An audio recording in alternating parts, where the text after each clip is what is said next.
மதுரை விமான நிலையத்தில் முதலமைச்சர் மு.க. ஸ்டாலினுக்கு உற்சாக வரவேற்பு அளிக்கப்பட்டது. செய்தியாளர் பாலமுருகன் இணைப்பில் இருக்கிறார். பாலமுருகன், வணக்கம். மதுரை விமான நிலையத்தில் முதலமைச்சர் மு.க. ஸ்டாலினுக்கு உற்சாக வரவேற்பு அளிக்கப்பட்டது. விவரங்களை சொல்லுங்க.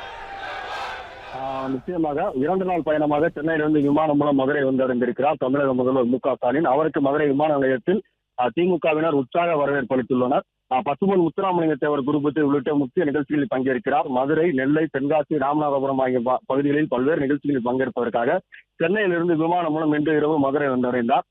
தமிழ்நாடு முதலமைச்சர் மு.க. ஸ்டாலின் இன்று மாலை சென்னையிலிருந்து விமானம் மூலம் புறப்பட்டு மதுரை வந்து இங்கிருந்து கோவில்பட்டு சென்று அங்கு கலைஞர் கருணாநிதி அவர்களின் திருவுருவச் சிலையை திறந்து வைத்த பின் அங்கிருந்து நெல்லை மாவட்டம் அரியநாயகிபுரம் முக்கூடல் சென்று இரவு தங்குகிறார். மறுநாள் 29ஆம் தேதி காலை 9 மணிக்கு அங்கிருந்து புறப்பட்டு 11 மணிக்கு தென்காசி மாவட்டம் சிவநல்லூர் சென்று அங்கு கலைஞர் கனவு இல்லம் திட்டத்தை தொடங்கி வைத்து பின்னர் 11 மணிக்கு அங்கிருந்து புறப்பட்டு ஆனந்தபுரம் சென்று அங்கு அரசு நிகழ்ச்சிகளை முடித்து 12:30 மணிக்கு அங்கிருந்து புறப்பட்டு அமர் சேவா சங்கம் சென்று அங்கே விசிட் அடிக்கிறார்.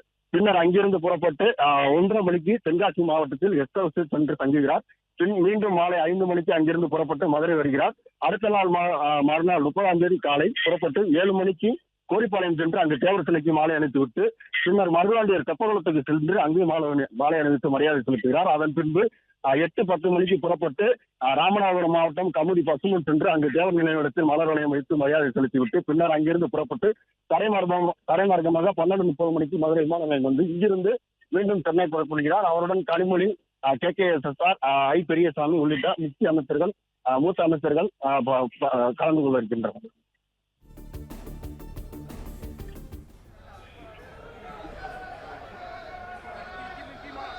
நன்றி பாலமுருகன், தகவல்களுக்கு நன்றி. பிளே ஸ்டோர் மற்றும் ஆப் ஸ்டோரில் இருந்து பாலிமர் செயலியை QR கோடு மூலம் பதிவிறக்கம் செய்யுங்கள். செய்திகளை உடனுக்குடன் பெறுங்கள்.